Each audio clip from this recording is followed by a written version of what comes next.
জয় হিন্দ।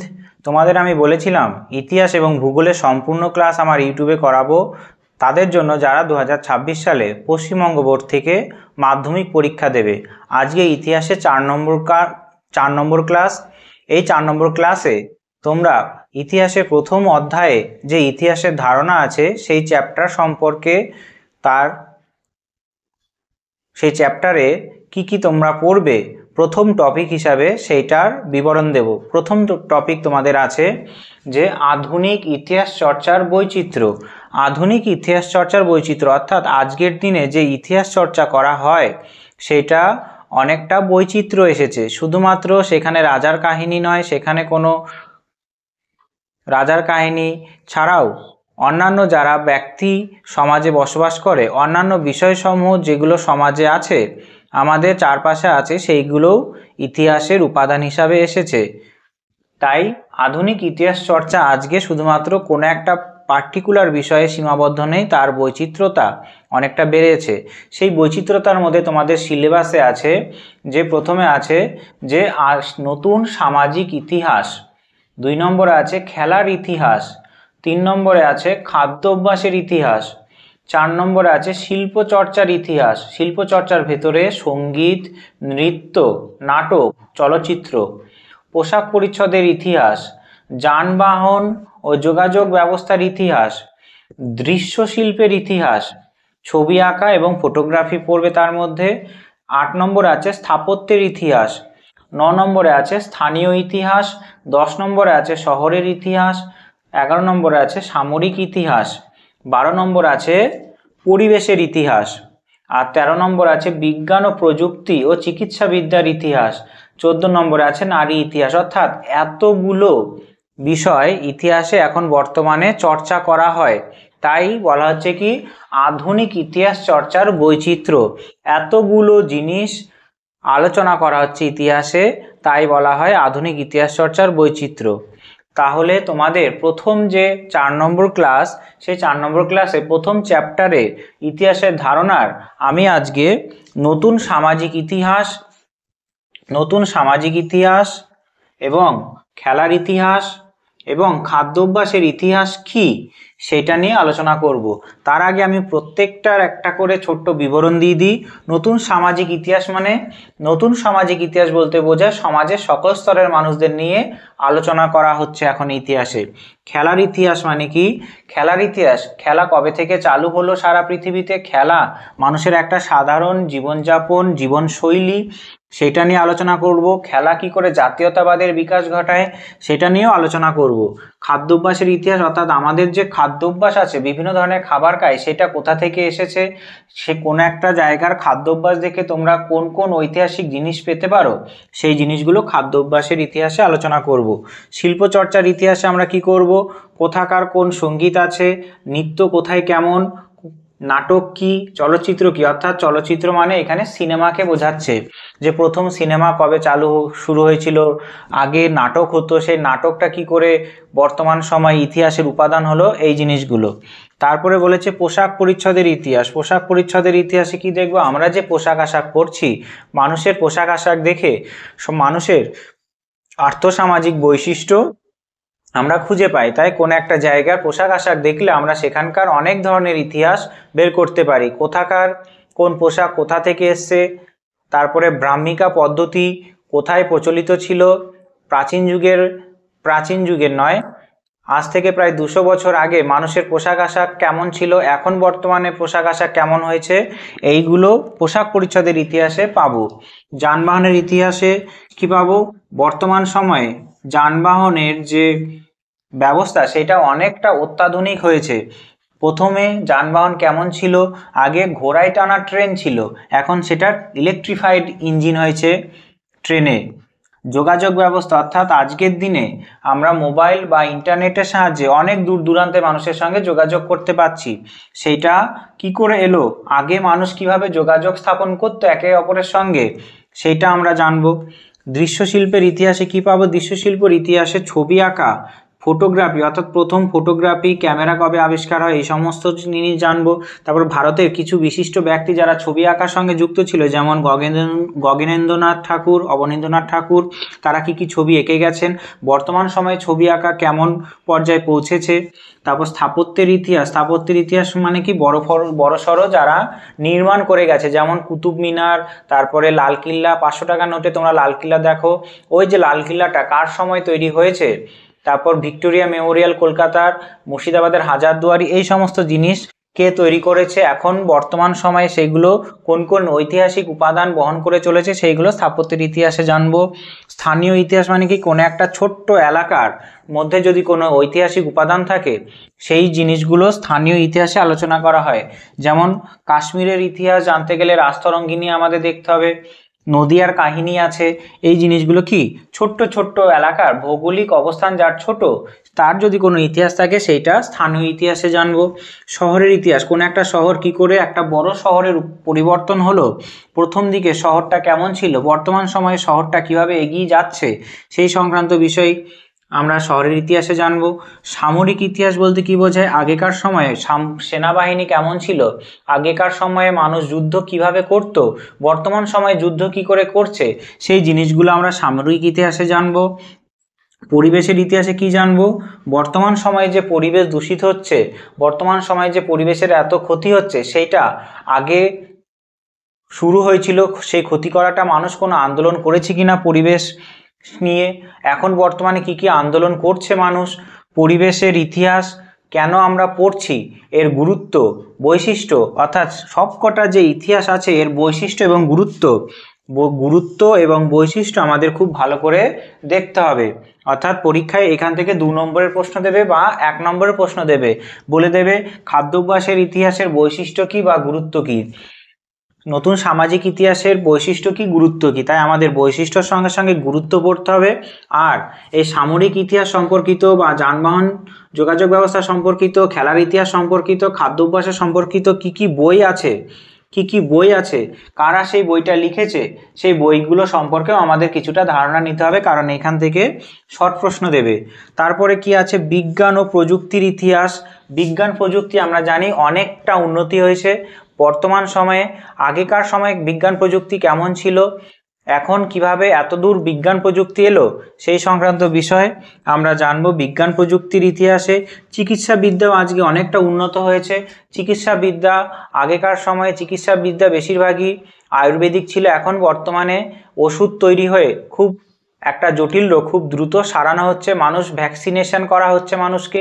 এই ভ্যাকসিন কি করে এলো, ভ্যাকসিন আগে ছিল না, বর্তমান সময়ে ভ্যাকসিন আছে, অর্থাৎ কোনো একটা রোগ হওয়ার আগেই আমরা তার প্রতিরোধ শরীরে তৈরি করে নিচ্ছি ভ্যাকসিনের সাহায্যে।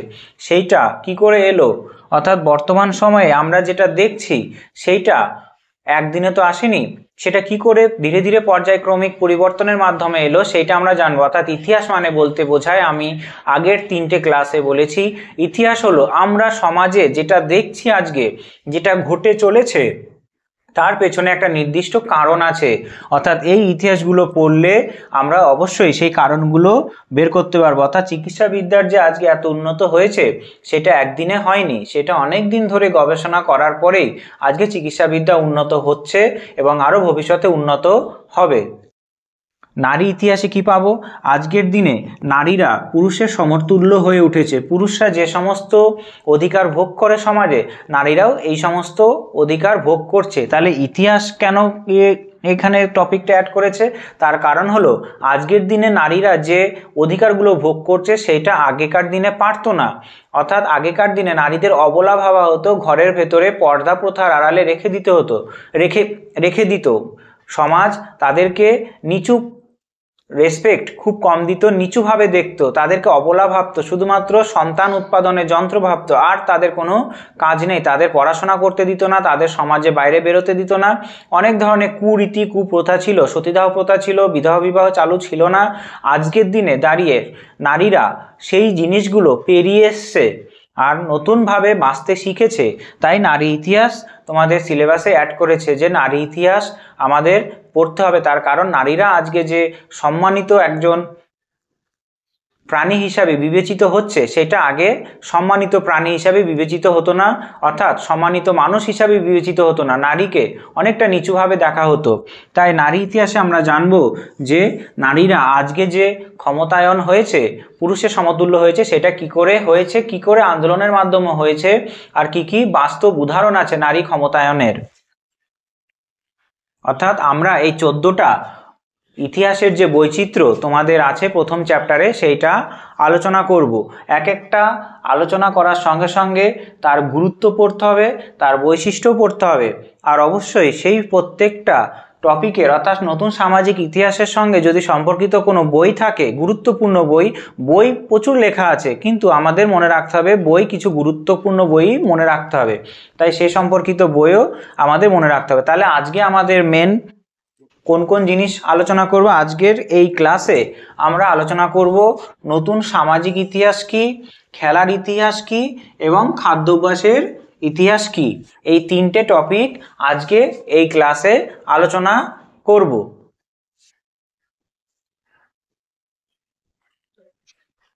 তবে আধুনিক ইতিহাস চর্চার বৈচিত্র্যের প্রথম যে টপিকটা হলো সেটা কি? সেটা হলো নতুন সামাজিক ইতিহাস।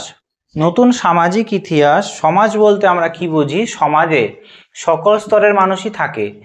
ওপর তলার কিছু মানুষ যারা প্রচুর ধন সম্পত্তির মালিক, নিম্ন শ্রেণীর মানুষ যারা কম ধন সম্পত্তির মালিক, ওপরতলার মানুষ কোনো বিশেষ কাজ করে হয়তো তারা অনেকটা ধন সম্পত্তির মালিক হয়েছেন, এবং নিম্ন শ্রেণীর মানুষ হয়তো কোনো সুযোগ সুবিধা পায়নি বলে সে তার নিজের পরিস্থিতি বদলাতে পারেনি।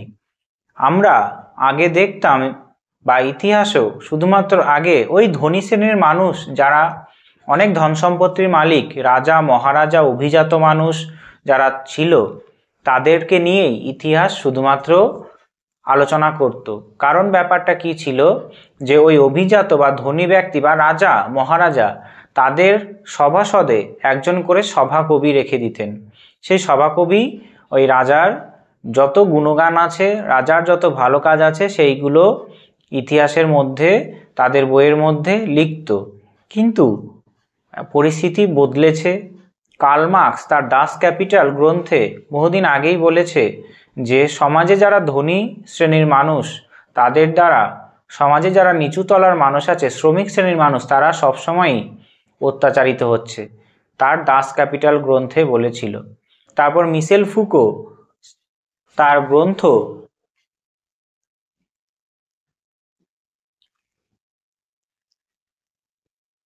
ম্যাডনেস অ্যান্ড সিভিলাইজেশন বলেন সাধারণ মানুষের অস্তিত্ব আছে কিন্তু তাদের ইতিহাস নেই।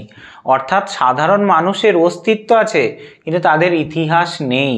সাধারণ মানুষ অনেক কাজ করে, সমাজের অনেক কাজ করে, কিন্তু তাদের কথা কেউ মনে রাখে না। তাই মিশেল ফুকো তার সিভিলাইজেশন ম্যাডনেস অ্যান্ড সিভিলাইজেশন গ্রন্থে দেখিয়েছেন সাধারণ মানুষের অস্তিত্ব থাকলেও তাদের ইতিহাস নেই। তিনি প্রথম এই কথা বলেন। আর ডাস ক্যাপিটাল গ্রন্থে কার্ল মার্কস বলেছিল শ্রেণী সংগ্রামের কথা, অর্থাৎ যারা সমাজের শ্রমিক শ্রেণীর মানুষ তারা সবসময় সংগ্রাম করে এগিয়ে যাচ্ছে ধনীদের বিরুদ্ধে। একটা সময় আসবে শ্রমিক শ্রেণীর তার নিজের অধিকার দখল করেই ছাড়বে। অর্থাৎ এইখান থেকে শুরু হয়েছিল সমাজের নিচু তলার মানুষদের ইতিহাস, তাদের অস্তিত্ব ইতিহাসে স্থান পাওয়ার। কিন্তু ধীরে ধীরে আরও যখন পরিবর্তন হয়, অবশ্যই যারা নিম্ন শ্রেণীর মানুষ তারা যদি কোনো কাজ করে থাকে, ভালো কাজ করে থাকে, তারা যদি সমাজের কোনো এমন কিছু কাজ করে আছে সেটা সমাজের কাজে লেগেছে, তাদেরও ইতিহাস এখন আমরা পড়ছি। অর্থাৎ সমাজে যারা নিচুতলার মানুষ, সমাজে যারা গরিব শ্রেণীর মানুষ, সমাজে যারা খেটে খাওয়া মানুষ, তাদের ইতিহাস নিয়ে এখন বর্তমানে আলোচনা হচ্ছে। তাই এখন যে ইতিহাস একটা বৈচিত্র্যতা এসছে, তাই সেই ইতিহাসের বৈচিত্র্যের অংশটাকে কি বলা হয়? নতুন সামাজিক ইতিহাস।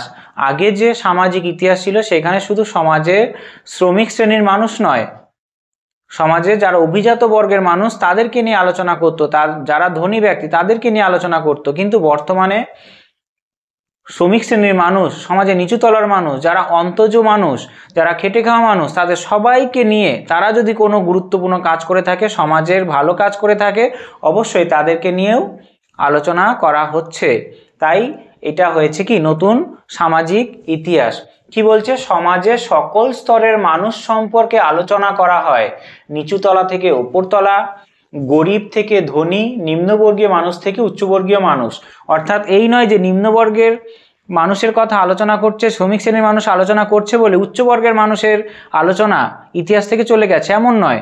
সমাজের সবাইকে নিয়ে আলোচনা করছে, অর্থাৎ ত্রিভুজের পিরামিডের একবারে লোয়ার পার্ট থেকে একবারে অ্যাপেক্স পর্যন্ত বা উপরতলা পর্যন্ত এইটা ত্রিভুজ।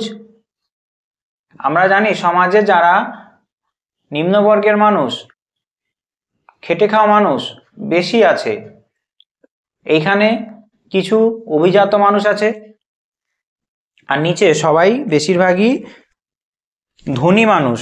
অর্থাৎ এই যে ত্রিভুজের যে ওপরের অংশ, এটা হলো সব থেকে টপ অংশ। এই অংশে ধনী মানুষরা থাকে ধরে নাও অল্প সংখ্যায়। সমাজে যারা শ্রমিক শ্রেণীর মানুষ তারা এই রকম নিচু তলায় থাকছে। এই নিচু তলার মানুষদেরও এখন ইতিহাসে অন্তর্ভুক্ত করেছে। অর্থাৎ এই ত্রিভুজের এইখান থেকে এত দূর পর্যন্ত সমস্ত অংশ নিয়ে এখন বর্তমানে ইতিহাসে আলোচনা করা হচ্ছে। তাই এটার নাম হয়েছে কি নতুন সামাজিক ইতিহাস। আর যেহেতু নিম্নবর্গের মানুষদের নিয়ে এই ইতিহাস আলোচনা করে, নিম্নবর্গের ইতিহাসের বংশ পরিচয়, নিম্নবর্গের মানুষের জীবনধারা, তাদের কোনো বিষয় নিয়ে ক্ষোভ বিক্ষোভ, তাদের কি ধরনের সংস্কৃতি, তাদেরকে নিয়ে গবেষণা এখন বর্তমানে করা হয়। তাই এই ইতিহাসকে বলা হয় কি নিম্নবর্গের ইতিহাস বা নিম্নবর্গের ইতিহাস চর্চা। আর কি আছে যে আর 1970-এর দশকে সাবঅল্টার্ন স্টাডিজ, অর্থাৎ 1970-এর দশক থেকে নিম্নবর্গের ইতিহাস চর্চা প্রথম শুরু হয়, যেটাকে আমরা কি বলছি সাবঅল্টার্ন স্টাডিজ। 1970-এর দশক থেকে শুরু হয়। তারপরে 1960 থেকে 70-এর দশক থেকে হিস্ট্রি ফ্রম বিলো, যেটা আমি ত্রিভুজে দেখালাম, অর্থাৎ একবারে সমাজের একদম নিচু তলা থেকে, অর্থাৎ এইখান থেকে একবারে উপরতলা পর্যন্ত সমাজের সমস্ত স্তরের মানুষদের নিয়ে আলোচনা করা হচ্ছে। তাই বলছে কি এটা নিম্নবর্গের ইতিহাস চর্চাকে আরও নাম দেওয়া আছে যে হিস্ট্রি ফ্রম বিলো বা নিচু তলা থেকে, বা টোটাল হিস্ট্রি মানে সামগ্রিকভাবে, অর্থাৎ কাউকে বাদ দেওয়া হবে না, ইতিহাস থেকে কাউকে বাদ দেওয়া হবে না। সমাজের সকল স্তরের মানুষকে নিয়ে এগিয়ে যাবে, তাদের দুঃখ কষ্ট, তাদের ক্ষোভ, তাদের জীবনধারা, তাদের সংস্কৃতি যাই আছে সব কিছু আলোচনা করবে। অর্থাৎ সামগ্রিক ইতিহাসের অনুসন্ধানের উদ্যোগ নেওয়া হয়। অর্থাৎ সামগ্রিক ইতিহাস মানে কি কেউ এক্সক্লুড হবে না, সব ইনক্লুড হবে। ইতিহাস কোনো কিছু কাউকে বাদ দেবে না, সমস্ত মানুষ সমস্ত ঘটনা নিয়ে আলোচনা করবে এখন, যেটা আমরা কি বলছি নতুন সামাজিক ইতিহাস। সমাজের সকল স্তরের মানুষের যাবতীয় ঘটনা এখানে আলোচনা হবে। তাই বলছে হিস্ট্রি ফ্রম বিলো, শব্দগুলো মার্ক করবে, এই শব্দ দিয়েও প্রশ্ন আসবে। আর টোটাল হিস্ট্রি অর্থাৎ সামগ্রিক ইতিহাস, সামগ্রিক বা হিস্ট্রি ফ্রম বিলো মানে বললাম এই যে ত্রিভুজের নিচুতলা থেকে, অর্থাৎ সমাজের নিচুতলা থেকে উপরতলা। হিস্ট্রি, টোটাল হিস্ট্রি মানে কি সকল স্তরের মানুষদের নিয়ে, ধনী গরিব কেউ কোনো রকমভাবে বাদ যাবে না, তাই এটাকে বলছি কি সামগ্রিক ইতিহাস। আর একটা ইতিহাস চর্চা করেছে এই কি যে অ্যানাল স্কুল। এই অ্যানাল স্কুল কি করেছে এই টোটাল হিস্ট্রিটাকে আরো ভালো করে আলোচনা করেছে। সেই ঐতিহাসিকদের কি নাম আছে? মার্ক ব্লক এবং লুসিয়ান ফেব্রে। এরা এই টোটাল হিস্ট্রিটা অর্থাৎ অ্যানাল স্কুলে এই টোটাল হিস্ট্রি নিয়ে আলোচনায় সবথেকে গুরুত্বপূর্ণ ভূমিকা রেখেছে। অ্যানাল স্কুল একটা বিশিষ্ট ঐতিহাসিকগণ, তারা এই হিস্ট্রি ফ্রম বিলো বা টোটাল হিস্ট্রি নিয়ে বিশেষভাবে আলোচনা করেছে। এরপরে কি বলছে?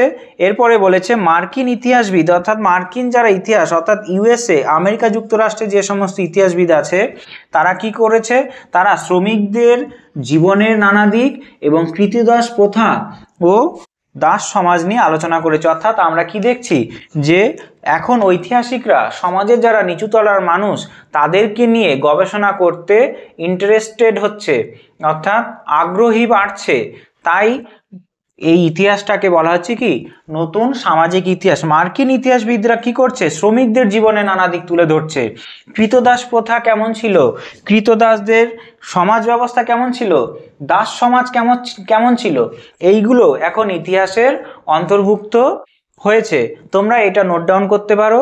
ওই ত্রিভুজের শেপটা কেন আঁকলাম, কারণ হিস্ট্রি ফ্রম বিলো অর্থাৎ নিচুতলা থেকে একবার উপরতলা, অর্থাৎ নতুন সামাজিক ইতিহাস যদি শর্টে বলি যে নতুন সামাজিক ইতিহাস বলতে বোঝায় সমাজের সকল স্তরের মানুষদের নিয়ে এখন আলোচনা করা হচ্ছে, তাদের দুঃখ কষ্ট, তাদের ক্ষোভ, তাদের সংস্কৃতি, তাদের খাদ্য অভ্যাস, তাদের বংশবিস্তার, সমস্ত কিছু যাবতীয় ঘটনা সেটা আলোচনা করছে নতুন সামাজিক ইতিহাসে। অর্থাৎ বিশেষ করে সাধারণ ভাষায় কি বলা হয়, সাধারণ মানুষের কথা, সাধারণের মানুষের কথা এখানে আলোচনা করা হচ্ছে। প্রথম শুরু হয়েছিল, প্রথম মিশেল ফুকো বলেছিল ম্যাডনেস অ্যান্ড সিভিলাইজেশন গ্রন্থে যে সাধারণ মানুষের অস্তিত্ব আছে কিন্তু তাদের কোনো ইতিহাস নেই। কার্ল মার্কস বহু যুগ ধরে বলে আসছে শ্রেণী সংগ্রামের কথা তার ডাস ক্যাপিটাল গ্রন্থে। ভারতে নিম্নবর্গের ইতিহাস চর্চা সব থেকে ভালো করে গবেষণা করেছে আমাদের, তাদের নাম কি, রণজিৎ গুহ আর গৌতম ভদ্র। রণজিৎ গুহ এবং গৌতম ভদ্র এই নিম্নবর্গের ইতিহাস চর্চা খুব ভালো রকমভাবে গবেষণা করেছে, তাই তাদের নাম আছে। অর্থাৎ আমাদের ভারতে যদি বলে নিম্নবর্গের ইতিহাস চর্চার জনককে, তখন উত্তর হবে রণজিৎ গুহ। তবে বুঝতে পারলে নতুন সামাজিক ইতিহাস কি। এরপরে আছে কি খেলার ইতিহাস। খেলার ইতিহাস কি, খেলার ইতিহাস হলো আমাদের জীবনের সঙ্গে অঙ্গাঙ্গিভাবে জড়িত একটা জীবনশৈলী, জীবনধারার একটা পার্ট। তাই খেলার ইতিহাস, খেলা কি করে কি উদ্ভূত হলো, বর্তমান সময়ে খেলা কি করে বিবর্তনের দিকে এগিয়ে যাচ্ছে, খেলা কিভাবে মানুষের সম্পর্ক তৈরি করছে, খেলা পূর্বে কোনো জাতীয়তাবাদকে জাগ্রত করেছে কিনা, খেলা কোনো সাম্প্রদায়িক উস্কানি দিয়েছে কিনা, সেইগুলো খেলার ইতিহাসে আমরা আলোচনা করি। তাই খেলার ইতিহাস আজকের জন্য ভীষণ আজকের জীবনে ভীষণ গুরুত্বপূর্ণ। খেলাধুলা জীবনের একটা অঙ্গ, খেলাধুলার মাধ্যমেই একটা সবথেকে বড় শরীর চর্চা করা হয়। মানুষের সুস্থ জীবনযাপন করতে গেলে খেলাধুলা ভীষণ জরুরি, কারণ খেলাধুলার মাধ্যমেই মানুষের দৈহিক গঠন হয়। একটা ছোট বাচ্চা মোবাইল ধরিয়ে দেওয়ার থেকে তাকে যদি মাঠে বিভিন্ন ধরনের খেলাধুলায় পারদর্শী করা হয়, তার শরীর সুস্থ, তার যে ডেভেলপমেন্ট, তার যে গ্রোথ খুব সুন্দর হবে। কিন্তু বর্তমান সময়ে আমাদের সমাজে খেলাধুলা অনেকটা হারিয়ে গেছে। প্রত্যেকটা বাবা মা তার সন্তানকে শুধুমাত্র পড়াশোনার প্রতি বেশি আগ্রহ করায়, খেলাধুলা প্রতি আগ্রহ কম করায়। তাই আমাদের প্রত্যেকটা গার্জিয়ান, প্রত্যেকটা প্যারেন্টসদের উচিত তার সন্তানকে পড়াশোনার সঙ্গে সঙ্গে খেলাধুলাকে একটা সামাজিক একটা জীবনের অঙ্গ হিসাবে তুলে ধরা, যাতে তারা খেলাধুলা করার সঙ্গে সঙ্গে একটা খেলাধুলাও যেমন করতে পারে, তেমনি আমাদের জীবনশৈলীও যাতে সুন্দর হয়। ভারতে অলিম্পিক মেডেল একটা মেয়ে এনেছে। অলিম্পিক মেডেল প্রথম যে 2024 সালে পেয়েছে সেটা একটা মেয়ে। অর্থাৎ আমাদের মনে রাখতে হবে যে অন্যান্য দেশ যেখানে খেলাধুলায় এত এগিয়ে গেছে, আমাদের দেশ ক্রিকেট ছাড়া অন্য কোনো খেলায় তেমন এগোতে পারেনি। তার কারণ আমাদের প্রত্যেকটা স্কুল বা প্রত্যেকটা কলেজ বা বিশ্ববিদ্যালয় স্তরে খেলাধুলার যে এনভায়রনমেন্ট, খেলাধুলার যে পরিবেশ সেটা নেই। কিন্তু আমাদের উচিত সেই খেলাধুলাকে খুব ভালো রকমভাবে প্রমোট করা।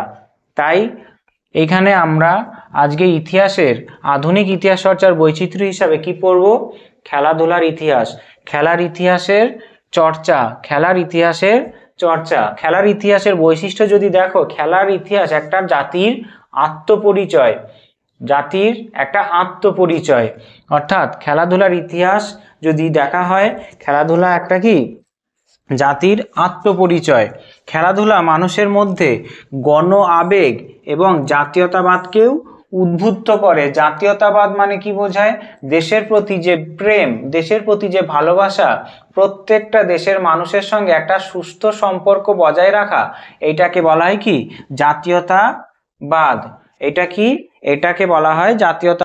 অর্থাৎ জাতীয়তাবাদ বলতে বোঝায় কি, আমরা প্রত্যেকটা জনগণ দেশের যখন কোনো ভারতীয় কোনো প্লেয়ার, সেটা ক্রিকেট হোক বা যে কোনো ফুটবল হোক হকি হোক, যখন তারা কোনো মেডেল পায় বা কোনো কিছু অ্যাচিভমেন্ট করে আমরা ভীষণ রকমভাবে খুশি হই, প্রত্যেকটা দেশের জনগণ একসাথে সেলিব্রেট করি।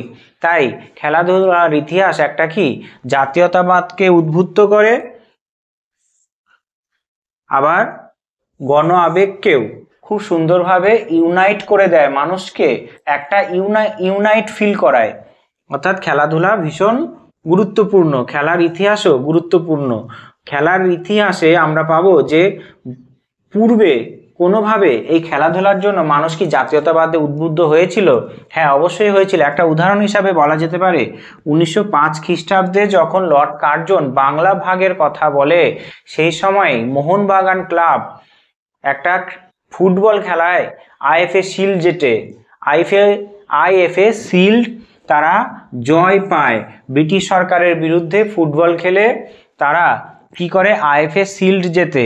তখন তারা এতটা স্পর্ধিত হয়ে যায়, এতটা উদ্বুদ্ধ হয় জাতীয়তাবাদে, এইটা দেখে ব্রিটিশ সরকার বাধ্য হয়ে কলকাতা রাজধানী হিসাবে যে ছিল ভারতে, সেটা পাল্টে দেয়। কলকাতার রাজধানী ভারতের যেটা ছিল সেটা পাল্টে কি করা হয়? দিল্লি করা হয়। অর্থাৎ মোহনবাগান ক্লাব আইএফএ শিল্ড জিতে তাদের জাতীয়তাবাদে উদ্বুদ্ধ এতটা হয়ে গেছিল, ব্রিটিশ সরকার এদের জাতীয়তাবাদ দেখে ভয় পেয়েছিল। তাই 1911 সালে বঙ্গভঙ্গ যে করার ভাবনা চিন্তা করেছিল ব্রিটিশ সরকার, সেইটাও বন্ধ করে, প্লাস ভারতের রাজধানী কলকাতা থেকে দিল্লিতে স্থানান্তরিত করে। অর্থাৎ ব্রিটিশ সরকার ভয় পেয়ে যায়। তাই বলা হয় কি খেলার ইতিহাস, অর্থাৎ খেলার ইতিহাস পড়ে আমরা জানতে পারলাম যে 1905 খ্রিস্টাব্দে বাংলা ভাগের সময় মোহনবাগান ক্লাব আইএফএ শিল্ড জিতে জাতীয়তাবাদে উদ্বুদ্ধ হয়, বঙ্গভঙ্গ আন্দোলন আরো তীব্রভাবে করে যাতে বঙ্গভঙ্গ না হয়। তাই ব্রিটিশ সরকার ভয় পেয়ে তারা আতঙ্কিত হয়ে কলকাতা ভারতের রাজধানী ছিল সেইটা পাল্টে দিল্লিতে স্থানান্তরিত করে। তাই বলা যায় কি খেলার ইতিহাস ভীষণ গুরুত্বপূর্ণ এই দিক থেকে। তারপর আবার মাঝে মাঝে কি করে? খেলার ইতিহাস মানুষের মধ্যে সাম্প্রদায়িক উস্কানি দেয়। সাম্প্রদায়িক উস্কানি মানে কি? যে একটা দল জিতে গেল আর একটা দল হেরে গেল, তখন যে দল জিতে গেল সে নিজেকে এতটা গর্ববোধ করে, সামনের পরাজিত দলকে এমনভাবে উদ্বুদ্ধ করে, বিভিন্ন ধরনের কথাবার্তা বলে যে সাম্প্রদায়িকভাবে দুটো দলের মধ্যে একটা দাঙ্গাও হয়ে যায় মাঝে মাঝে। অর্থাৎ খেলায় হার জিত আছে, তখন কেউ মানতে পারে না, তখন তাদের মধ্যে একটা সংঘর্ষও হতে পারে। তাই বলা হয় কি খেলার ইতিহাস কি করে? খেলার ইতিহাস কি করে? সাম্প্রদায়িক উস্কানিও দেয়। তারপর বলেছে বিভিন্ন জনগোষ্ঠীর মধ্যে পারস্পরিক সম্পর্ক নির্ধারিত। অর্থাৎ খেলার ইতিহাস দিয়ে আমরা বিভিন্ন জনগোষ্ঠীর যে মানুষ আছে তাদের মধ্যে একটা সম্পর্কও তৈরি হয়, আমরা দেখেছি। অর্থাৎ প্রত্যেকটা মানুষের একটা বন্ড তৈরি হয়, বন্ডনেস তৈরি হয়, মানুষে ভালোবাসা শেখে। অর্থাৎ একটা মানুষের সঙ্গে আরেকটা মানুষের একটা আত্মীয়তার সম্পর্ক ভালো করে তৈরি হয় খেলাধুলার মাধ্যমেই। আর তার কি বলেছে? জীবনধারার অন্যতম প্রধান হলো কি সামাজিক অভ্যাস। অর্থাৎ খেলাধুলার ইতিহাস একটা জীবনধারার একটা অঙ্গ, জীবনধারার অন্যতম প্রধান সামাজিক অভ্যাস। এই খেলাধুলার ইতিহাসের গুরুত্ব যদি বলে কি হবে? খেলাধুলার ইতিহাসের গুরুত্ব হলো 1, জাতীয়তাবাদে উদ্বুদ্ধ করে মানুষকে। 2, জাতীয়তাবাদে উদ্বুদ্ধ করার সঙ্গে সঙ্গে খেলাধুলার ইতিহাস মানুষের মধ্যে একটা পারস্পরিক সম্পর্ক তৈরি করে, ইউনাইটেড ফিল করায় মানুষকে, মানুষে একটা আত্মীয়তার সম্পর্ক তৈরি হয়। এইগুলো হলো কি খেলাধুলার ইতিহাসের গুরুত্ব। আর খেলাধুলার ইতিহাসের গুরুত্ব বলার পর এই উদাহরণটা যদি দিয়ে দেওয়া যায় তাহলে খুব সুন্দর করে উত্তরটা হয়ে যাবে। অর্থাৎ খেলাধুলার ইতিহাসের গুরুত্ব কি সেটা বোঝা গেল, বৈশিষ্ট্য কি পরপর বলা আছে, আমি সবকটা লাইন এক্সপ্লেন করলাম। এরপরে খেলাধুলার ইতিহাস কবে থেকে খেলাধুলা শুরু হলো সেটা যদি ইতিহাস দেখা হয়, আমরা দেখব প্রাচীন গ্রীসে অলিম্পিয়া নগরীতে অলিম্পিক গেমস প্রথম অনুষ্ঠিত হয়েছিল। প্রাচীন গ্রিসের অলিম্পিয়া নগরীতে প্রথম অলিম্পিক গেমস শুরু হয়েছিল 776 খ্রিস্টপূর্বাব্দে। আজকে 2025-এর সঙ্গে 776 যোগ করলে যত বছর হবে তত বছর আগে খেলাধুলার সূচনা হয়েছে। অর্থাৎ 2781 বছর আগে এই খেলাধুলা অলিম্পিক গেমস প্রথম শুরু হয়েছিল।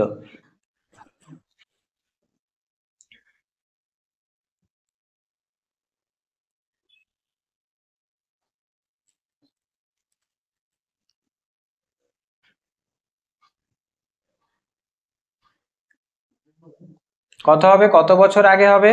2025 প্লাস 776, কারণ এটা খ্রিস্টপূর্বাব্দ, তাই এর সঙ্গে যোগ করতে হবে।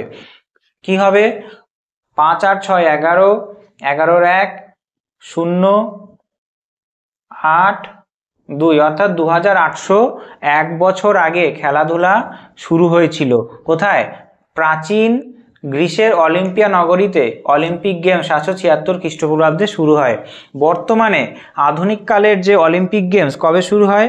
আধুনিক কালের অলিম্পিক গেমস শুরু হয় 1896 খ্রিস্টাব্দে এথেন্স শহরে, গ্রিসের সেই এথেন্স শহরেই আধুনিক কালের যে অলিম্পিক গেমস সেটা শুরু হয়। 2024 সালে অলিম্পিক গেমস হলো, সেটা কোথায় হয়েছিল? ফ্রান্সের প্যারিস শহরে। এরপরে আমরা কি দেখছি যে ইংল্যান্ডে 1709 খ্রিস্টাব্দে ক্রিকেট খেলা প্রথম চালু হয়। অর্থাৎ ইংল্যান্ডে ক্রিকেট খেলা প্রথম চালু হয় 1709 খ্রিস্টাব্দে। 1887 খ্রিস্টাব্দে প্রথম মহিলা ক্রিকেট ক্লাব ইংল্যান্ডে, মহিলারাও ক্রিকেট খেলায় অংশ নেয়। 1887 খ্রিস্টাব্দে সেই ক্লাব তৈরি হয়। ফুটবল অ্যাসোসিয়েশন তৈরি হয় কবে? 1863 খ্রিস্টাব্দে। আর 1982 খ্রিস্টাব্দে কি হয়? British society of sports history, অর্থাৎ একটা সোসাইটি তৈরি হয় যে খেলাধুলার ইতিহাস নিয়ে গবেষণা করার জন্য। তাই আমরা কি দেখলাম যে বর্তমানে 1982 খ্রিস্টাব্দে যে ইতিহাস, খেলার ইতিহাস নিয়ে যে গবেষণা, সেই গবেষণা করার জন্য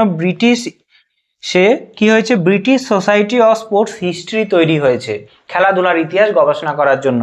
ভারতে কারা কারা গবেষণা করেছে ইতিহাস নিয়ে, কি কি বই লিখেছে? বড়িয়া মজুমদার বই লিখেছেন cricket in colonial India. Colonial মানে যখন ব্রিটিশ সরকার আমাদের দেশে ছিল সেই সময়কার ইতিহাস। গৌতম ভট্টাচার্য লিখেছেন বাপি বারিজা। আর কৌশিক বন্দ্যোপাধ্যায় লিখেছে খেলা যখন ইতিহাস, অর্থাৎ বর্তমান সময়ে খেলার ইতিহাস নিয়ে ঐতিহাসিকরা বিভিন্নভাবে গবেষণা করছে, নতুন নতুন তথ্য তুলে ধরছেন, বিভিন্ন ধরনের আমাদের কাছে উপস্থাপন করছেন তথ্য তুলে ধরে বিভিন্ন গবেষণার মাধ্যমে। তাই আমরা বলতে পারি যে খেলার ইতিহাস আধুনিক ইতিহাসের একটা বৈচিত্র্য এনেছে। আধুনিক ইতিহাস চর্চার আরেকটি বৈচিত্র্য হলো খাদ্য অভ্যাসের ইতিহাস। এই খাদ্য অভ্যাসের ইতিহাস কি আলোচনা করে? প্রাচীন কাল থেকে আধুনিক কালে মানুষ যে খাদ্য সংগ্রাহক থেকে খাদ্য উৎপাদকে পরিবর্তন হলো, সেইটা ঐতিহাসিকরা খুঁজে বের করার চেষ্টা করে যে আদিম যুগে মানুষ কি করত? খাদ্য সংগ্রহ করত, খাদ্য নিজে বানাতো না। তারা কি করত? ঘুরে ঘুরে সারাদিন খাবার জোগাড় করত আর সন্ধ্যাবেলা এসে সবাই ভাগাভাগি করে খেত। সেই সময়কাল থেকে আধুনিক যুগ পর্যন্ত মানুষের যে খাদ্যাভ্যাসের যে পরিবর্তন হয়েছে, খাদ্য সংগ্রাহক থেকে খাদ্য উৎপাদকে যে পরিবর্তন হয়েছে, সেইটা ঐতিহাসিকরা খুঁজে বের করার চেষ্টা করে খাদ্যাভ্যাসের ইতিহাসে। এইখানে কি দেখা যায়? কোনো জনগোষ্ঠী যে খাদ্যাভ্যাসের যে বিবর্তন হয়েছে সেইটা খাদ্যাভ্যাসের ইতিহাস থেকে জানা যায়। অর্থাৎ আদিম যুগ থেকে আধুনিক যুগ পর্যন্ত খাদ্যাভ্যাসের যে পরিবর্তন হয়েছে সেইটা জানা যায়। আবার কোনো জনগোষ্ঠী খাদ্যাভ্যাসের যে বিবর্তন হয়েছে, অর্থাৎ খাদ্য যে খাবার যেটা খাচ্ছে মানুষ, সেটা আগে যেটা খেত ধীরে ধীরে পরিবর্তন হয়েছে, মানুষের চিন্তা ভাবনা পাল্টেছে, তাই মানুষের খাদ্যাভ্যাসও পাল্টেছে। তাই বলছি বিবর্তন। যেমন আমাদের ভারতে পাল এবং সেন যুগে ব্রাহ্মণ্য যুগে নিরামিষ খাবার, ভাত ডাল খাবারের প্রচলন বেশি ছিল, কিন্তু বর্তমানে মানুষ যখন সেই খাদ্যাভ্যাস পরিবর্তন হয়েছে তো আমরা দেখতেই পাচ্ছি। কিন্তু পাল সেন যুগের পরে ভারতে এসেছিল সুলতানি যুগ। সেই সুলতানি যুগে মোগল আমলের সুলতান বা এমনি সুলতানদের যে খাদ্যাভ্যাসের রীতিনীতি, তার দ্বারাও ভারতের মানুষ প্রভাবিত হয়েছিল। সেই নিরামিষ খাবারের পরিবর্তে মানুষ সুলতানি যুগে কিছুটা শিফট করলো আমিষ খাবারের দিকে। তাই খাদ্য অভ্যাসের ইতিহাস মানুষের খাদ্য অভ্যাসের বিবর্তনকে নিয়েও দেখে।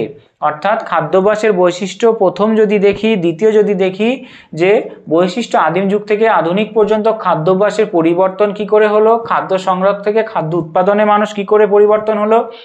2 নম্বর কি, কোনো জনগোষ্ঠী খাদ্যাভ্যাসের যে বিবর্তন হয়েছে, আমরা উদাহরণ হিসাবে বলতে পারি পালসেন যুগে ব্রাহ্মণ্য যুগে নিরামিষ খাবারের প্রচলন ছিল, সুলতানি যুগে প্রচলন হয়েছিল আমিষ খাবারের বেশি।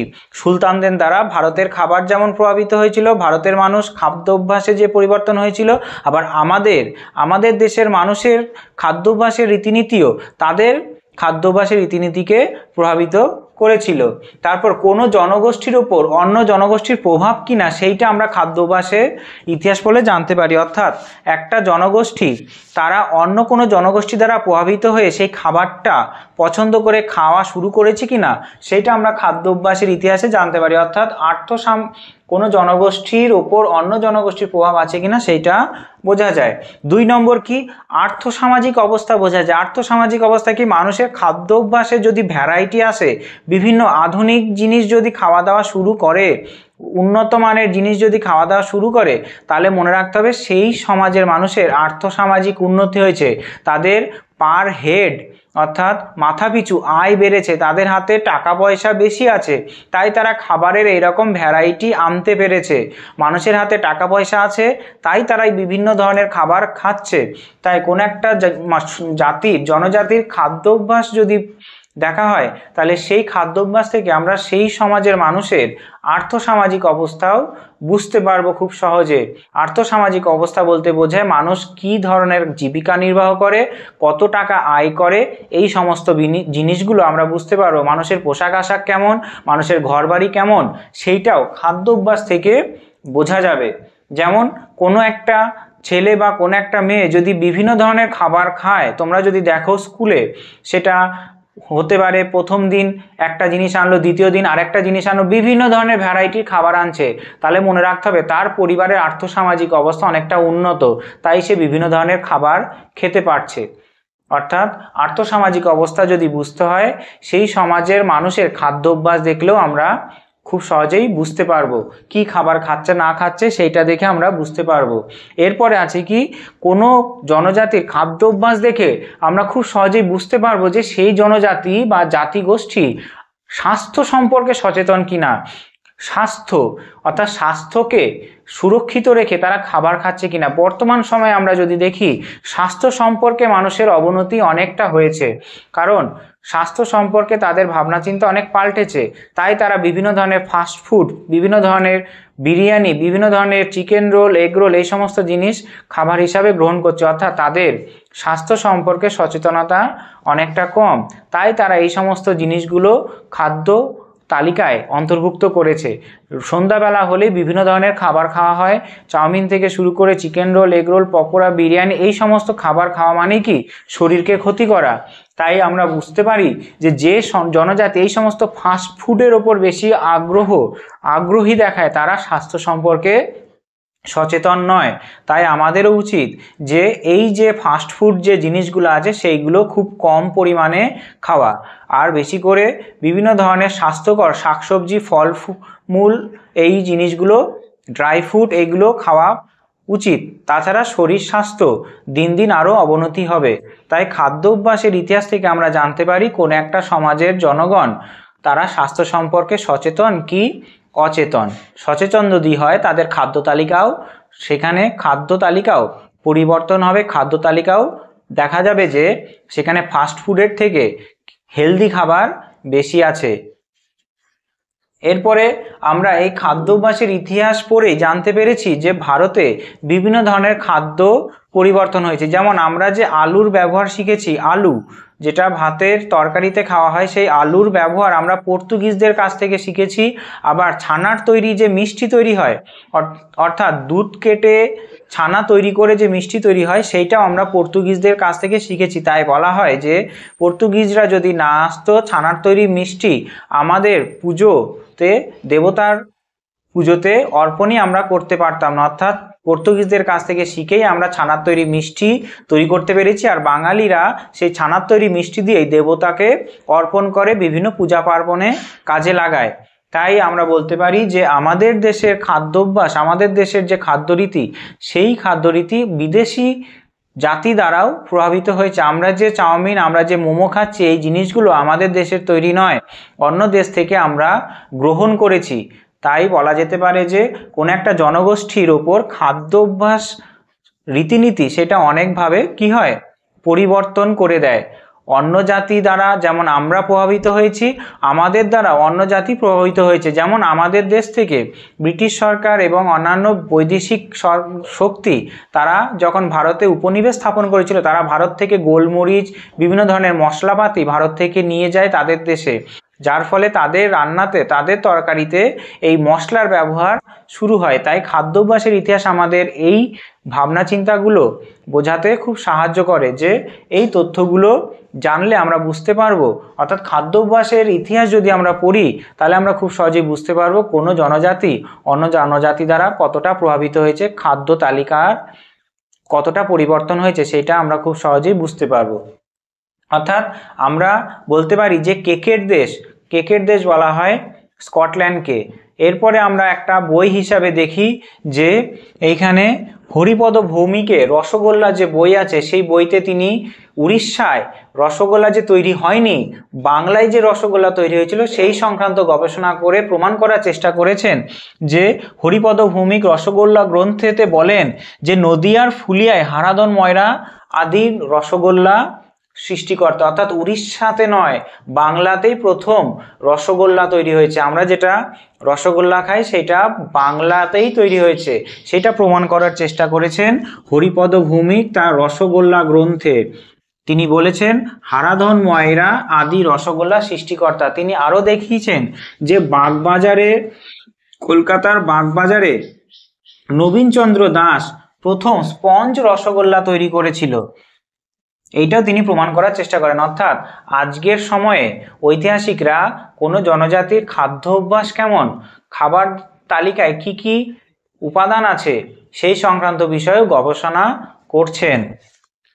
আর আরেকটা বই যদি আমরা বলি, তপন রায়চৌধুরীর মোগল আমলের খানাপিনা, অর্থাৎ মোগল আমলে কি ধরনের খানাপিনা প্রচলন ছিল, ভারতে মোগল আমলে কি ধরনের খাবার খেত মানুষ, সেই সংক্রান্তও তপন চৌধুরী এখানে গবেষণা করে একটা বই লিখেছেন, প্রবন্ধ লিখেছেন, মোগল আমলের খানাপিনা। তাহলে আমরা কি দেখতে পেলাম, যে খাদ্যাভ্যাস একটা আধুনিক ইতিহাস চর্চার বৈচিত্র্য এনেছে। খাদ্যাভ্যাসের ইতিহাস থেকে আমরা জানতে পারি কোন একটা জনজাতির খাদ্যাভ্যাস, খাদ্যরীতি কেমন, সেই জনজাতি কতটা স্বাস্থ্য সম্পর্কে সচেতন, তাদের আর্থসামাজিক উন্নতি কিনা, এই জিনিসগুলো আমরা জানতে পারি। তাই খাদ্যাভ্যাসের যদি গুরুত্ব বলে এইগুলোই লিখতে হবে। প্রথম গুরুত্ব হবে আমরা কোনো জনজাতি খাদ্যাভ্যাসের যে বিবর্তন হয়েছে সেইটা জানতে পারি। 2 নম্বর কি, 2 নম্বর সেই জনজাতি অন্য জাতি দ্বারা যে প্রভাবিত হয়েছে সেটা কতটা প্রভাবিত হয়েছে, তাদের দ্বারা অন্য জাতি প্রভাবিত হয়েছে কিনা সেইটা জানতে পারি। কোনো জনজাতি স্বাস্থ্য সম্পর্কে কতটা সচেতন সেটা আমরা জানতে পারি। আর আর্থসামাজিক দিক থেকে কোনো জনজাতি কতটা সচেতন, আর্থসামাজিক দিক থেকে কতটা উন্নতি হয়েছে, সেইটা আমরা খাদ্যাভ্যাসের ইতিহাস থেকে জানতে পারি। তাই খাদ্যাভ্যাসের বৈশিষ্ট্য এবং গুরুত্ব প্রশ্ন যদি আসে তাহলে খুব সহজেই আমার কথাগুলো শুনে এবং বোর্ডের লেখাগুলো দেখে আর তোমাদের যে টেক্সট বই আছে সেটা পড়ে খুব সহজেই লিখতে পারবে। তাহলে আজকে তিনটে আধুনিক ইতিহাস চর্চার বৈচিত্র্য হলো। একটা প্রথমে পড়লাম যে নতুন সামাজিক ইতিহাস, যেখানে সমাজের সকল স্তরের মানুষদের নিয়ে বর্তমানে ইতিহাস আলোচনা করা হয়। 2 নম্বর পড়লাম কি আমরা খেলার ইতিহাস হলো জীবনের অঙ্গ, জাতীয়তাবাদে উদ্বুদ্ধ করে, কবে খেলাধুলা শুরু হয়েছিল এই সংক্রান্ত বিষয়। আর লাস্ট আমরা পড়লাম এখনই খাদ্যাভ্যাসের ইতিহাস। এর পরবর্তীকালে আধুনিক ইতিহাস চর্চার আর 11টা টপিক থাকবে, পরের ক্লাসগুলোতে এইগুলো আমি কভার করে দেব খুব শিগগিরই। তবে আজকের জন্য এইটুকুই। জয় হিন্দ।